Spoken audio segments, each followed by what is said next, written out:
Hey, welcome, Carm Capriato, Remarkable Results Radio's episode 469. Now, I attended the ASA's TTF, the Technology and Telematics Forum in Detroit, September 2019, and I sat with two of your industry's colleagues for a brain drain on this conference.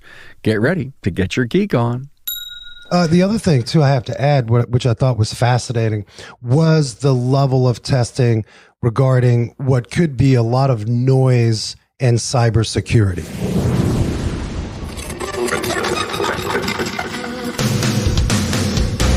Welcome, aftermarketers, to Remarkable Results Radio. Listen to learn just one thing from today's episode on your journey to remarkable results.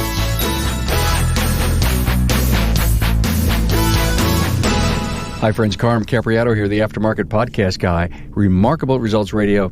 So proud to partner with Napa Auto Care in the 2020 Napa Expo. Now join Napa, including suppliers, industry experts, and your peers in Las Vegas, April 6th through 9th, 2020. It's where you'll discover the latest news and industry information. Contact your Napa store for details on how to enroll. Hey, I'm glad you're part of the ecosystem with my insider newsletter and your free listening subscription app. We are generating the voices, insights, and ideas that are shaping the future of the aftermarket. My website has every link and connection to keep you in the know, remarkableresults.biz. Hey, we headed over to Bill Nalu's Interstate Auto Care in Madison Heights, Michigan, and dragged Frank Leutz from Desert Car Care in Chandler, Arizona, to do a brain dump on the Technology and Telematics Forum from ASA. I promise right now transformational information that you'll need to know and also want to know. You know, the more you know, the better decisions you'll make in steering the strategy of your business. It just makes sense. Better yet, the knowledge will keep you on your tech edge. Now, we heard topics ranging from the psychological effect of autonomous vehicles, simulated augmented reality testing, and specific strategies from Ford and GM. We also learned about the work of Deborah Bazina, the managing director of the Center for Connected and Automated Transportation, University of Michigan Transportation Research Institute. And trust me, you'll want to hear about what Deborah is working on. Now find the talking points and my guests' bios at remarkableresults.biz/E469. Now my big takeaway is the discussion of balancing cybersecurity and access to data. As I said earlier, get ready, get your geek on.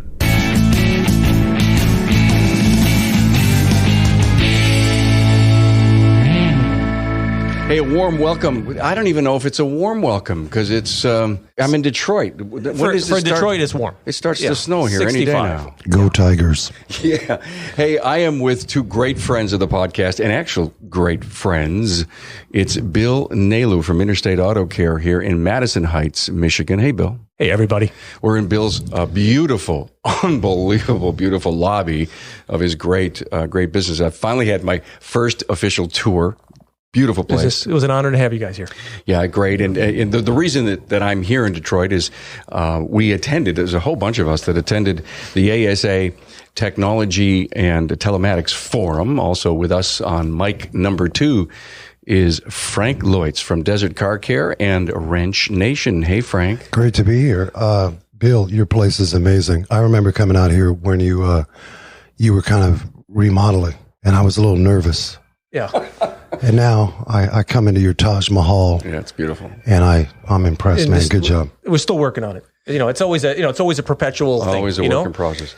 And of course, Frank, Wrench Nation, fellow podcaster in the industry, you know, you've got this beautiful niche, actually a nationwide podcast where you broadcast all things cars. We do. I mean, I think we're taking folks more of an automotive journey with the likes of Wayne Carini, NHR drivers and such. And so our goal is, to highlight the good works and tell the story. Well, good. Hey, thanks for getting together with me and doing a recap, if you will, on TTF, they call it, Technology and Telematics Forum.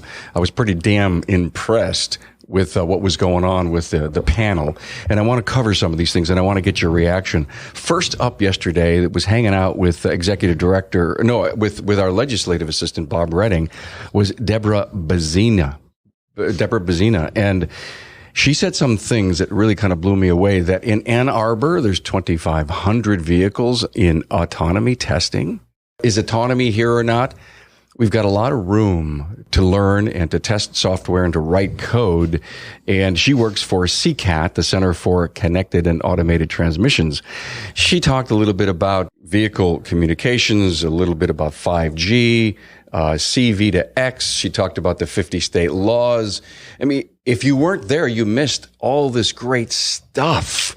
And so I'm hoping that we can do justice. But guys, she said something yesterday. She said it was an idea. We get around and we have these brainstorming sessions like these skunk work things. And she says, remote control.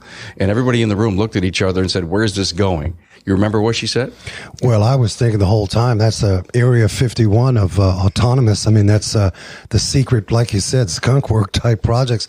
It's amazing that all of this that we really don't know. We hear bits and pieces. We're not sure who's taking care of, testing, all these things. And here's this M City with all this vibrant testing going on to prove that this stuff could work. And so I didn't want to, I called my wife. I said, honey, I've got to go to this M City. I'm not coming back. You'll get a geek overload. A geek overload. Yes, sir. Absolutely. As I always look through this stuff, even though, we can geek out on the tech stuff, I look at it and I go, and is there anything different other than the fact that the most complicated, the most important piece of consumer product in the universe is becoming more complicated, and it is up to us to market the ever increasing cost to us and why that cost has to be exponentially higher to the marketplace, because we haven't kept up with the cost of doing business over the years. And that's why we're in the position that we're in. What is it? What was it? 40% of technicians are over 50 years old. They're phasing out. We have no way to replace these folks. What we need to do, guys, is we need to tell our audience what she meant by remote control. And when she explained it, my mouth was sitting there open, because, when you think about autonomous cars, they're going to drive themselves. But her whole idea was, could we get vehicles through an intersection by remote control? Now, you'd think the autonomous thing would have done it, but she says, we're jammed up on the highway. There's construction everywhere. Well, the future tech takes over the cars, and you're at a red light, you're 10 cars back, and you have to wait like 12 seconds for anybody to go. Frank, you were in the military when they said march, everybody's foot went out at once, you see, and you no one lagged behind. And that's kind of what remote control reminded me of. Definitely. But, throughout the whole thing, I was thinking to myself, this psychological behavior of, sort of transitioning, allowing machine to take over. And, remote control would add to that. I mean, it's a different variant to it. But I thought to myself, just like, Bill, if you were walking the intersection and I was in an autonomous vehicle, and naturally as a pedestrian, you kind of give that visual eye-to-eye look, and I, say, hey, are you stopped? It's just that psychological thing. And I look at you, or actually, there's no one there, right? So I'm curious I would like to learn more about the psychological behavior of what they're testing. We're testing hardware, we're testing software, we're testing all of these things. But what's the psychological effect? Maybe we're overthinking it that way. Maybe our kids who will be full autonomous will be like, hey, Dad, you know what? You're crazy. I'm not driving. Hey, Dad, I'm in remote control I'm all in remote the time. Control. I love this stuff. The other thing, too, I have to add, which I thought was fascinating, was the level of testing regarding what could be a lot of noise and cybersecurity, right? So there's a lot of security testing to make sure the systems are robust, they're protected. It was also mentioned, I thought it was pretty cool, the duct tape factor. Oh, yeah, for LiDAR. Yeah. Right. Masking tape on LiDAR. So here we are, engineers, we're sophisticated, we're knowledgeable, we've got all this power behind machine and software. And they did a test, and I guess they said, well, wait a minute, somebody can walk the parking lot. Along comes the janitor, says, hey, have you guys thought about this? Let's put duct tape on the LiDAR. I'm really pissed. That guy in the office the other day looked at me wrong, so I'm going to put some masking tape on his LiDAR, and they said that the car won't start. I'm thinking autonomous vehicle, electric, autonomous, remote control. Duct tape will still be around. Yeah, we'll still have it. One other great thing, Bill, is she talked about augmented reality in testing the software. And she says we could put one car on the test track, throw this augmented reality software at it, and it imagines there's 100 vehicles on the road with it. Yeah, it's like, come on. Can't even. We need to do a road trip. Gamers got to be excited. All the gaming community right now, they've got to be excited about this technology because it's like one big game. She also talked about, she believes that we'll all have access to the data. So, even though we've got this big initiative going on. And one of the other things she talked about is DSRC, the dedicated short range communications. That's currently, it's been around for a lot of years. It's ready to go. But the new stuff is CV2X, which is, C stands for communications, vehicle to X. And she says it's 5G. By the time it all gets built up and gets built out, DSRC should be the solution that they start implementing. And I think she said that the GM calls it Super Cruise, and Tesla has Autopilot, and it's using DSRC stuff right now. So that stuff is out there. And then Frank, you moderated a panel that was called "What's at Stake for Me with These New Technologies." That was kind of interesting. Well, there's a lot of nerves in the industry right now. I mean, there's a lot of us that, let's face it, this technology is coming so fast and furious. We're getting tidbits here and there. We don't know the truth, honestly. What's the truth mean to our operations, how we move forward? Like, what do we do? My biggest thing on the panel was to sort of humbly suggest our thinking in the lines of remote aided programming, the RAP systems, because I honestly feel mechanics, technicians are overloaded. Now we've got 100 million lines in F-150. So I'm not saying that technicians shouldn't be able to figure things out on their own. But I mean, if you look at BMW, I think BMW has virtual assistants, the goggles they're testing with, they're using, to where a technician will actually have help fixing the vehicle. I think that's a transition for our industry because I mean, it's robotic surgery. They've been doing it in the medical industry for years. We're overloaded, and I think we're going to burn. I mean, we've already got this shortage, right, where we're having a tough time. Do we burn out what's left? We need help. The fact that we've got supply and demand, that is the law of gravity when it comes to the economy, right? And so if you have an ever-shortening supply of talent, what does that do to the demand at that point? I got to believe the demand goes up because I think a lot of shop owners, a lot of technicians are concerned about the fact that, there's going to be less vehicles on the road, but those vehicles are going to be running 5-6 times the amount of mileage that they're running now. And so why wouldn't that be a benefit to society and to the industry as a whole if we have less traffic congestion, if we have vehicles communicating with each other, smarter vehicles, smarter traffic steering of the vehicles that are on the road? I don't know how that isn't a win-win for everybody as long as we put on the smart hats and understand sort of how we market our services going forward. Yeah, I think we're in a perfect position. I think more or less like what's really in front of us. I think some of the industry has said, well, wait a minute, autonomous, all these things, these vehicle to vehicle. Well, I think you have the average service operator, average mechanic that's saying, hey, what do I need to tool up just like in the next 3 to 5 years? I mean, we all want to look future. Currently, what do we buy for ADAS? Like how do we set up our places for that? Some of our garages that are listening right now, they may see one ADAS situation and then it's worthy to sublet that out. But obviously that's going to change over the next, I would say 24, 36 months. We're going to see an uptick in that. So like, what do we have to tool up with? I mean, it's a great point. And by the way, those are the folks that are fresh off of just purchasing that YF machine, right? Right. And complaining about $600 for 10 pounds. Now what I do with it, nobody wants to pay $400, $500 for an AC service. I love it. Robust dialogue, guys. Thank you so much. Hey, it's Carm here. Today, I have a special message for Napa Auto Care Centers who are looking to take the next step in growing their business and partnership. Now, if you're ready to strive and take it to the next level, Napa invites you to consider Gold Certification.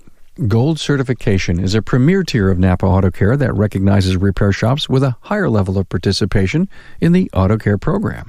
The program was built by Auto Care Centers for Auto Care Centers to provide a consistent consumer experience, maximize technology leverage, and reward Napa's most committed partners. When consumers visit a Gold-certified auto care center, whether it's a small facility in a rural community or a multi-bay shop in a large metropolitan area, they can expect a first-class service repair experience.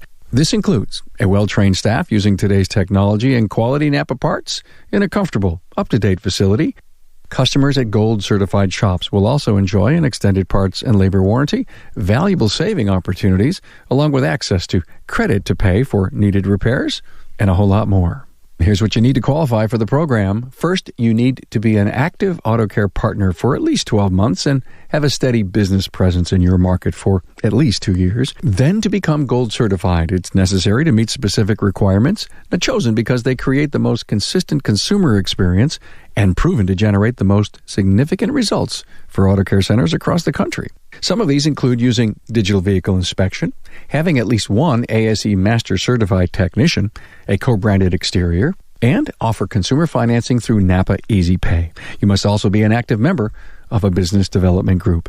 Once your shop achieves Gold certification, you'll receive a number of benefits, including priority placement on Napa's shop locator pages, an allowance for marketing funds, 3636 peace of mind and local labor coverage, access to auto tech training, Napa Track's shop management system, smart sign digital menu board, and more. Talk with your servicing Napa store to find out everything you need to know about becoming a Gold certified shop. On your panel was a guy named Dave Johnson, Director of Global Service Engineering Operations for Ford Customer Service Division. And he said, okay, guys, AVs won't be cheap. Their uptime will need to be 24 hours. And then he says, in 4 years, this was really profound. They may be in the crusher. Absolutely, because the mileage put on, and it's just sort of like a Tupperware. You use it for a little bit, and after so many microwave issues with Tupperware, it's time to throw it out. So it's going to be it's a dispense. We're going to throw these things away. One of the things, though, I thought was interesting with Dave Johnson, and I was looking for cues from the OEs. Mm-hmm. Mm-hmm. They have a mentality of partnering with the aftermarket. They really do. I believe that. I believe that. I heard that. I heard that from Dave Johnson, as well as our GM, Vice President of Global Security, Jeff Massimia. I'm going to screw the name up, Massimia. So my point was, when I came to this event, and here we are knowing that, okay, we've got some OEs in here.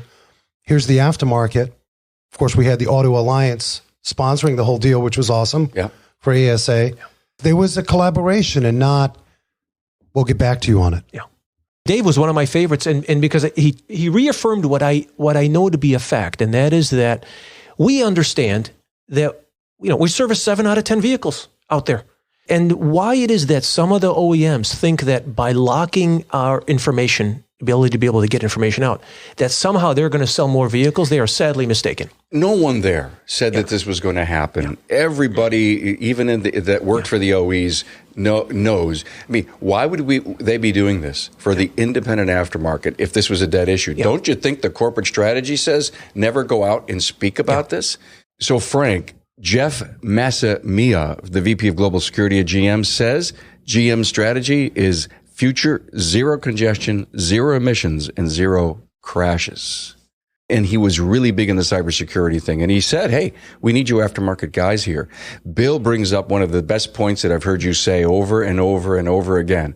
If you want our customers, 70% of the aftermarket, to buy your vehicle, don't lock me out. Let me continue to encourage the customer to go back to your dealership and buy your vehicles. Because while the dealer might have their ear, if it's a Chevy or a Ford or a Chrysler, we on average have the Ford and the Chevy and the Chrysler, all those vehicles under that roof, coming into us on a regular basis. So if you need me to service those vehicles and you bring in a vehicle, or you're thinking about buying a vehicle and we're doing a pre-purchase inspection and I can't get into some of those systems, the first thing I tell that customer is, I just want you to know the limitations that we have and the costs that are associated with it when you've got to take it to the dealership and they're the only game in town. And here's a quote from him. He said, working hand in hand with service industry for the benefit of the customer was an important priority. And so that everyone appreciates where GM is going, a pillar to their zero congestion, zero emissions, and zero crashes, the pillar to this vision, he says, is in cybersecurity, is customer safety and privacy, anti-theft and anti-tampering, and preventing unauthorized software and counterfeit parts. we're ready. We've got the talent to be certified, to prove to the world that we can do this job. I don't see this going into the DIYers' hands. Carm, you know what I hear him say? What he's saying is we want to let you in all the way. We want you to be involved as far as we can law the dealer. We just need you guys to get your act straight.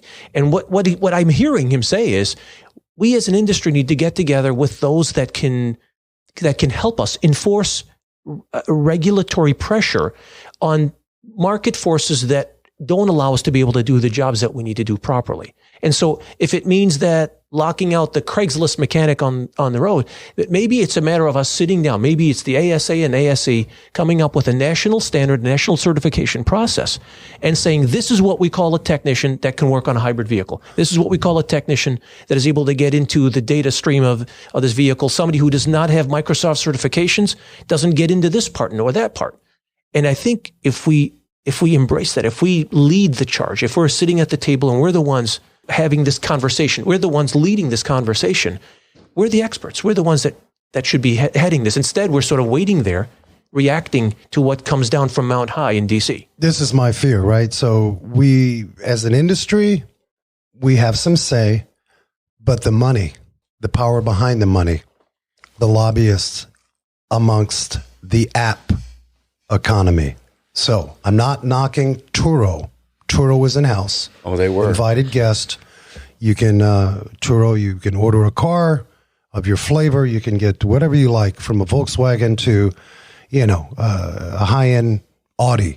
So one of the questions that came up is like, okay, in Airbnb, there isn't a mediator to make sure that the dang house is clean after you're done, right? There isn't an industry that's monitoring that, where these vehicles need to be safety inspected, right, like Uber and Lyft. And if we're going to be involved in the conversations, there's two things. We should have a say in what the inspection looks like. And I'm sorry, we need to charge and not be cut off at the knees to really do anything for free. So Turo was great. Again, I'm not knocking Turo, but I got a little goosebumps because I thought to myself, here's an attorney, here's a lobbyist, here's an individual that's going to power through DC by way of what they want to make a profit. And that's respectable. But Bill, when you talk about, well, we're the experts and we run the show. And the thing is, like, how do we play well with the money? The power behind what's moving, the Ubers, the Lyfts, the Turos. I think it's a PR. It's a PR issue, and that is that we reach out to the motoring public and we say the reason that this is different from Airbnb is because if you walk into that dirty house or you see a cockroach on the countertop, you call up Airbnb and you say, I don't want to rent this house anymore. You don't charge me, whatever. Nobody gets hurt other than the two people in the transaction. You drive a vehicle that you order from Turo or whoever else, and that wheel comes off, and there's a vehicle coming in the opposite direction at 55, 60 miles an hour, and somebody dies over that has nothing to do with that transaction, that's a different situation altogether. But we don't know the details behind their security, behind how they're qualifying these vehicles. They don't want to get in that business. I don't think so. They think this is not don't want their to get deal. in that business. I don't think they want to get in that deal. Look, the thing is this. Is the consumer going to say, we want to align ourselves with the experts in the industry who know, or do we want to align ourselves with something that's easy to use, it's convenient, it works in my life? I mean, we're seeing this time and time again with many things that we should be at the table for, and we're not, because these apps come out, these programs come out, and okay, who's inspecting the vehicle? Well, the app players, they're in the business to make profit. This is what they do. I'm sure they legally, and from state to state, it's different. I think they had 17 states or something that, because the question came up, 15 states. Yeah. And so are we really there having a conversation and influencing that? Again, I'm not picking on Turo. We were grateful to have them. Obviously, my thing is we need to be more of an alliance with these folks. Yeah. And the money's powerful. Yeah. The money's powerful. No, that's why I made that suggestion. This is a perfect engagement party for a company like a Turo that gets together with an ASA that has the supply of the best shops in the country that says, let us be your partner in this. Let us be your eyes and your ears for safety and reliability. Yeah. what could be more powerful than a company that says, we're about the safety of your vehicle, first and foremost, and the convenience of renting a vehicle from another partner. But in order for us to get you two together, we've got to make sure this is a safe transaction. Not just financially safe, but physically safe. That was a sales pitch. Hey, Dave Johnson, who was the Director of Global Service Engineering Operations at Ford Customer Service Division, said that the internal combustion engine is not dead. Now, he says there's going to be pockets between urban and suburban areas, but one of the things that he mentioned was usage-based insurance. What do you guys think of that? So does that look like a dongle in the vehicle that says, the minute you're out of autonomy, that you're going to be charged more because now No, if you own an autonomous car, it's going to work 24 hours a day. You're going to do business with a Turo. The more it's on the road, the higher the risk. You're going to pay more. If you have a vehicle that's got X amount of miles and you're driving it only 10% of its life usage, which is what we all hear about, that you shouldn't have to pay the big bucks. We had Robert Passmore, who is with American Property Casualty Insurance Association. He had a lot of good things to say. One of the things I brought up in regards to insurance, and I think it's a game changer, and I've heard this being stated, you can see Elon Musk with Tesla now saying, hey, we're going to get into that business. I think eventually as these vehicles, and I don't think we're going to see it immediately. Like in my garage, I'm not too concerned about it. I mean, I'm looking at ADAS. We want to perfect 1234YF. We want to do all those things. But in the future, as you order the car and you want to piecemeal it, and I want to have this car for a couple of days, the insurance is going to be all bundled into it. It's going to be all part of the deal. I think eventually the lobbying power of these companies, and a lot of my insurance friends probably don't want to hear this, but they're going to be, that's another profit center for the insurance companies to play ball. And the consumers really, it's just going to be like going to the grocery store. You're going to order everything. Boom, boom. It's all together. And it's like, why would I want to worry about who's going to insure it, register it? It's a terrible thing to say, but the reality of it is, and we all know this, these things are big, wasteful buckets on wheels. We don't use it but 10%, if that. My daughter, who's 10, she's getting hip to that because everything that she's being trained on is app-based. It's, almost no ownership of anything. Yeah. I can borrow it. A subscription. Exactly. Hey, guys, thanks for being here. Thanks for the great update on ASA's TTF that was yesterday here in Detroit. Glad to have your perspective and your update. Bill, Nalu, Interstate Auto Care, beautiful facility. It was wonderful having you guys here. Thanks for the hospitality. Props to the ASA for all, I wanted this thing to be, 10 times the size. And next year, we're going to reach out to the high schools and to the colleges, and we get some of these kids thinking, because I think I would be really interested in seeing what they would have to say. If we do this again next year. If we were blown away, what do you think they're going to look at? Yeah. Frank Leutz from Desert Car Care and Wrench Nation. Thanks for your input here, man. My pleasure. Always good to hang with you guys. Thanks for being on board to listen and learn from the premier automotive aftermarket podcast. Until next time.